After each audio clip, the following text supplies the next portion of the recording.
The 100 mains competition 2025 का match number 20 जो कि ट्रेंट रॉकर्स और मैनचेस्टर ओरिजिनल्स के बीच में ट्रेंट ब्रिज नॉटिंघम के उस मैदान पर खेला जाएगा, जिसका पिच रिपोर्ट तो काफी डिटेल में और काफी थॉरोली हम यहाँ पर डिस्कस करने वाले हैं इस वीडियो के अंदर, और जिसको देख करके आपको क्लैरिटी आ जाएगी कि किस बैटर को या किस बॉलर को हमको अपनी टीम में फॉर श्योर लेकर के जाना है। लेकिन अगर हम बात करें इन दोनों टीमों की प्रॉपरली, तो यहाँ पर ट्रेंट रॉकर्स की टीम ने अभी तक टोटल 4 मुकाबले खेले हैं, 3 मैचेस जीते हैं, 1 हारी है और पिछला मैच भी टीम जीत करके ही यहाँ पर आई है। वहीं पर मैनचेस्टर ओरिजिनल्स की टीम जिसने टोटल 5 मुकाबले खेले हैं, जीते केवल 2 हैं, बाकी 3 मुकाबले हारी है। हालांकि पहले 4 मुकाबले जबकि ये टीम 3 मुकाबले हार गई थी, उसके बावजूद जो पिछला मैच मैनचेस्टर ओरिजिनल्स का था ना नॉर्दर्न सुपरचार्जर्स के खिलाफ, जो कि टीम सुपीरियर है, पॉइंट टेबल में नंबर 1 पर थी उस टाइम पर, उसके खिलाफ भी आपको ने बताया था कि ये टीम आज का मैच जीतने वाली है, जो कि इन्होंने जीता भी और काफी शानदार तरीके से जीता, जिसमें सचिन रविंद्र का भी काफी बड़ा हाथ था। तो आज के इस वीडियो में भी आपको मैं फॉर श्योर बताने वाला हूं कि ट्रेंट रॉकर्स की टीम जो कि निश्चित तौर पर काफी शानदार कर रही है, और अगर हम तुलना करें मैनचेस्टर ओरिजिनल से, लेकिन फिर भी आज के इस मैच को कौन जीतेगा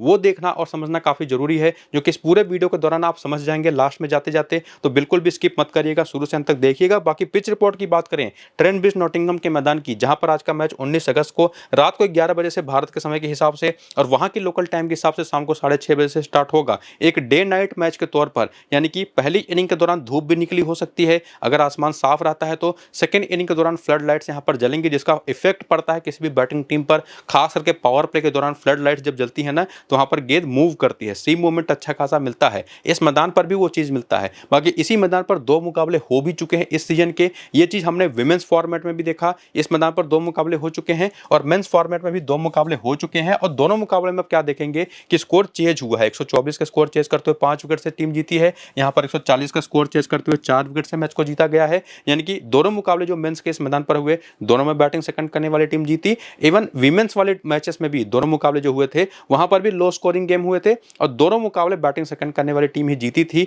तो इसका मतलब साफ साफ समझ में यही आता है कि ये जो पिच है ना, पहली इनिंग की बैटिंग करने के लिए उतनी आसान है नहीं, जो कि इस पिच का नेचर भी वैसा है। अगर आप उस नेचर को देखने जाएं तो बिट स्लो है, साथ ही साथ यहाँ पर होल्ड भी है गेंद के लिए, मतलब एक तो स्लो है ही ये पिच, बल्ले पर गेंद फंस करके भी आती है, स्पिनर्स के भी और तेज गेंदबाजों के भी। और इसी वजह से पहली इनिंग में तो आप जानते ही हैं, नेचुरली कोई भी टीम मैच के आगे बढ़ने के साथ साथ रन रेट एक्सेलरेट करने जाती है, तेजी से रन बनाने की कोशिश करती है, और वहीं पर विकेटें या तो गिरती हैं और रन बनाना मुश्किल हो जाता है, तो वो प्रॉपर स्कोर बन ही नहीं पाता कि उसको डिफेंड किया जा सके, और सेकेंड इनिंग में कंडीशंस थोड़ी सी स्टेबल हो भी जाती हैं। तो निश्चित तौर पर यहां पर बैटिंग करना, और ध्यान रखिए ये डे नाइट मैच है आज का भी, और ये दोनों मुकाबले भी जो खेले उसमें से एक दिन का मैच था, एक डे नाइट मैच था। सेकेंड इनिंग में एक इफेक्ट आता जरूर है कि पावर प्ले के दौरान तेज गेंदबाजों को थोड़ी हेल्प होती है डे नाइट मैच के दौरान, लेकिन चूंकि जो एयर का मॉइस्चर होता है पिच पर गिरता है, तो वो काफी हद तक पिच को स्किडी इन नेचर बना देता है, तो थोड़ी सी पिच बेटर हो जाती है बैटिंग करने के लिए सेकेंड इनिंग में। और इसी वजह से अगर आप देखें तो 6 के 6 मैचेस जो पिछले इस ग्राउंड पर खेले गए हैं ना,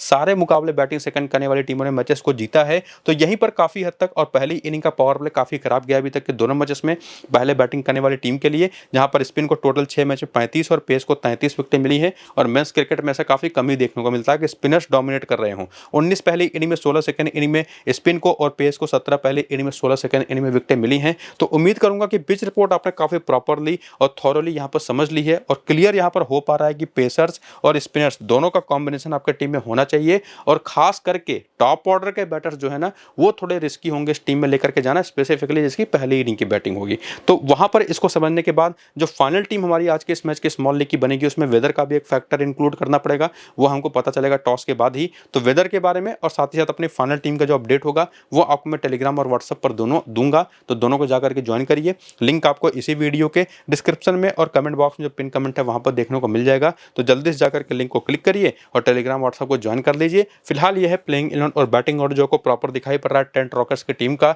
जहां पर इनके पास जो बॉलिंग ऑप्शन है, जिसमें सैमुअल को तो पिछला मैच खेला ही नहीं थे, लेकिन बाकी जो बॉलर इनके पास 6 हैं उसमें किसने किस किस ओवर में आकर के बॉलिंग करी, टोटल कितने ओवर करे, उसका डेटा वीडियो को रोक करके आप जरूर देख सकते हो। और आपको पता ही होगा कि टॉम एल्सो बाहर हो चुके हैं इनकी, जहां पर टॉम मूरस को लेकर के आई है ये टीम, और इन्होंने ही पिछले मैच में अपनी टीम को जिताया भी, जबरदस्त हाफ सेंचुरी लगा करके, वो भी इतना नीचे बैटिंग करते हुए। बाकी बेंच तो आप देख ही पा रहे होंगे। इसके बाद करियर के आंकड़े भी अगर आप देखना चाहें तो वो भी देख सकते हैं, लेकिन ये जो नंबर्स हैं ना द 100 फॉर्मेट के, वो इस सीजन के स्टार्ट होने के पहले के हैं, क्योंकि इस सीजन के अंदर जो ये टीम 4 मुकाबले खेल चुकी है उसमें कैसे परफॉर्मेंस निकल कर आई है उसका नंबर आपको यहाँ पर देखने को मिलेगा। और उस नंबर को अगर आप देखने जाएं तो आपको देखने को यह मिलेगा इनका जो टॉप ऑर्डर बैटिंग लाइनअप है, जैसे खास करके टॉम बेंटन, ये काफी बढ़िया फॉर्म में हैं, तो निश्चित तौर पर एक बढ़िया ऑप्शन तो दिखाई पड़ते हैं। बाकी देखिए जो रूट नाम तो बहुत बड़े हैं लेकिन दर्शन अभी तक छोटे ही हुए हैं। इसके बाद यहाँ पर आते हैं रेहान अहमद, जिनके बीच में 2 मैचेस तो काफ़ी अच्छे गए थे जब बॉलर कम से कम, लेकिन बाकी के 2 मुकाबले उतने बेहतर गए नहीं। बाकी पिच रिपोर्ट में आपने देखा ही कि यहाँ पर ग्रिप होगी पिच के ऊपर, और ये बॉलिंग तो कम से कम 3 से 4 ओवर करके देंगे ही, और इसी वजह से नंबर 3 पर बैटिंग भी कर रहे हैं, तो इनको आप कतई मिस मत करिएगा। बाकी मैक्स होल्डन कुछ खास कमाल अभी तक कर नहीं पाए हैं। डेविड विली अपने आप को बैटिंग ऑर्डर में ऊपर नीचे कर रहे हैं, पिछले मैच में नंबर 5 पर आए, तो उसके पहले वाले मैच में नंबर 3 पर आ गए थे, तो बैटिंग कहाँ करने आएंगे वो देखना काफी इंपॉर्टेंट होगा। बाकी अगर आप परफॉर्मेंस ओवरऑल देखें तो 4 मुकाबले जो इन्होंने खेले अपनी टीम के लिए, विकेट केवल 2 है, लेकिन इसमें जो लास्ट वाला मैच इन्होंने खेला ना, जहां पर ये 1 विकेट लेकर के गए, नंबर्स दिखने में बहुत अच्छे देखने को नहीं मिलते, लेकिन इन्होंने जो पूरे 20 गेंदें करी उसमें 10 तो डॉट बॉलें फेंकी, और बाकी केवल अगर आप देखें टोटल 20 रन इन्होंने दिए और 1 विकेट लिया, यानी कि जबरदस्त बॉलिंग ये कर रहे थे, बस विकेट इनको नहीं मिला। तो उसकी बेसिस पर मैं समझ करके चलूंगा कि काफी अच्छे फॉर्म में आ चुके हैं। अब वो अलग बात है कि आज का दिन खराब हो जाए, लेकिन पिछले मैच की बेसिस पर तो एक अच्छे ऑप्शन दिखाई पड़ते हैं। टॉम मूरस, इन्होंने जरूर शानदार पारी खेली पिछले मैच में, लेकिन जो इनका बैटिंग ऑर्डर है वो निश्चित तौर पर ऐसा है नहीं कि हम इनको टीम में लेके जा पाए। चाहे तो आप ग्रैंड लीग की टीमों में जरूर ट्राई करिएगा। बाकी मार्कस स्टोनिस जो कि लगातार कम से कम ओवर में ज्यादा विकेटें निकाल करके दे रहे हैं, पिछले 3 बैक टू बैक मैचेस में 2-2 विकेटें हैं, तो कमाल के ऑप्शन बन चुके हैं। बाकी एडम हॉजी की बैटिंग आएगी भी कि नहीं आएगी कुछ नहीं पता। कैल्विन हैरिसन पिछले मैच में खेले जरूर थे, लेकिन कुछ खास इंपैक्ट इन्होंने छोड़ा नहीं। लोकी फर्गूसन के देखे तो 5 विकेटें 4 मैचेस में हैं, तो ये तो टीम में आएंगे ही। कैलम पार्किंसन एक बहुत अच्छा ऑप्शन इस तरीके की पिचेस पर हो सकते हैं, जिन्होंने 1 विकेट पिछले मैच में लिया। बाकी इस ग्राउंड पर खेलते हुए इन्होंने क्या किया है इतिहास में, वो भी हम आगे चल करके देखेंगे। बाकी अगर आप पूरी रीसेंट फॉर्म को अगर आप छान मारें तो निश्चित तौर पर 6 बेस्ट ऑप्शन आपको यहीं से मिल जाते हैं, जो कि हमारे टीम में सीधे आएंगे, और ये दिखाता भी है कि इसी वजह से ये टीम जीती भी है 4 में से 3 मैचेस। लेकिन आज के मैच में आगे बढ़ते हुए हेड टू हेड के आंकड़े भी देखेंगे, बाकी कुछ और आंकड़े होते हैं उसको भी देख करके समझने की कोशिश करें। तो जब हेड टू हेड के आंकड़े देखते हैं ना, तो यहीं पर मामला थोड़ा सा चेंज होता है। टॉम बैंटन के आंकड़े सामने वाली मैनचेस्टर ओरिजिनल्स टीम के खिलाफ काफी खराब है, 5 मैच केवल 81 रन है, लेकिन रूट के 1 मैच 35 रन जरूर है। वहीं पर रेहान अहमद के 2 मैच में 2 विकेटें हैं। वहीं पर देखें तो डेविड विली के 5 मैच 63 रन है, 9 विकेटें हैं। तो चाहे वो डेविड विली हो चाहे रेहान अहमद हो, ये तो अपनी यूटिलिटी की वजह से भी और साथ ही साथ नंबर्स की वजह से भी हमारे टीम में आ जाते हैं। लेकिन टॉम बैंटन यहाँ से निश्चित तौर पर थोड़े से बाहर जाते दिखाई पड़ रहे हैं। इसमें जो रूट एक अच्छे ऑप्शन जरूर रहेंगे, मैं हमेशा इनको सजेस्ट करूंगा आप यहाँ पर टॉम बैंटन की, जहाँ पर आप उनको लेके जा सकते हैं। इसके बाद टॉम मूरस, तो निश्चित तौर पर इनके बारे में आपको मैं सजेस्ट कर ही चुका हूँ। स्टोनिस के 1 मैच में कोई विकेट नहीं है। वहीं पर एडम हॉजे की बैटिंग आएगी भी नहीं आएगी हमको पता नहीं है। कैलम पार्किंसन के हेड टू हेड में 2 मैच में 2 विकेटें हैं। नीचे सैमुअल कुक के नंबर्स काफी अच्छे हैं, 4 मैच में 8 विकेटों के साथ, तो अगर ये खेलते हैं तो एक शानदार ऑप्शन बनेंगे। तो हेड टू हेड से भी कुछ प्लेयर्स तो हमको मिले हैं 1-2, जो कि निश्चित तौर पर या तो बाहर होंगे या तो अंदर आएंगे, लेकिन उसमें वेन्यू का भी आंकड़ा इंक्लूड कर दें, जो कि निश्चित तौर पर इस टीम का अपना होम ग्राउंड भी है। तो ये अपने इस होम ग्राउंड पर इनके जो प्लेयर्स खेलते हैं ना, बैंटन के आंकड़े खास करके देखें तो 8 में केवल 160 रन है, 20 का बैटिंग एवरेज है। वहीं पर जो रूट के आंकड़े देखें तो बैटिंग एवरेज 24 का है। लेकिन वहीं पर रेहान अहमद की बात करें तो 6 में 87 रन है, 6 विकेट है, ये तो हमारी टीम में रहेंगे ही। होल्डन भी कुछ खास कमाल कर नहीं पाए हैं। डेविड विली भी हमारी टीम में रहेंगे, 9 मैच 152 रन 7 विकेटों के साथ। इसके बाद टॉम मूरस का, जैसे मैंने आपको बताया, इनका बैटिंग निश्चित तौर पर काफी अच्छा ऑप्शन है। ग्रैंड लीग में ट्राई करिए, लेकिन स्मॉल लीग के लिए उतना बेटर ऑप्शन है नहीं। वो बात अलग है कि अगर इनको बैटिंग ऑर्डर में प्रमोशन मिल जाए तब आप कंसीडर कर सकते हैं। बाकी ये इनका अपना होम ग्राउंड भी है, लोकल प्लेयर है यहीं के, तो निश्चित तौर पर काफी अच्छे प्रभाव उसका भी रहेगा। स्टोनिस के इसी मैदान पर 2 मैच में 5 विकेटें हैं। बाकी 52 का एवरेज इसी मैदान पर यहाँ पर एडम होजे का भी है, लेकिन वही बात है कि बैटिंग आएगी या नहीं वो हमको पता नहीं। बाकी कैल्विन हैरिसन का भी होम ग्राउंड है, 27 में 25 विकेट ले चुके हैं। यहाँ पर फर्गूसन के 4 मैच में 4 विकेटें, कैलम पार्किंसन के 10 मैच में 13 विकेटें हैं। तो ये जो प्रॉपर नंबर्स थे ना, और यहीं पर देखें तो सैमुअल कुक भी बहुत ही शानदार परफॉर्मेंस करते रहे, 14 मैच में 18 विकेटों के साथ।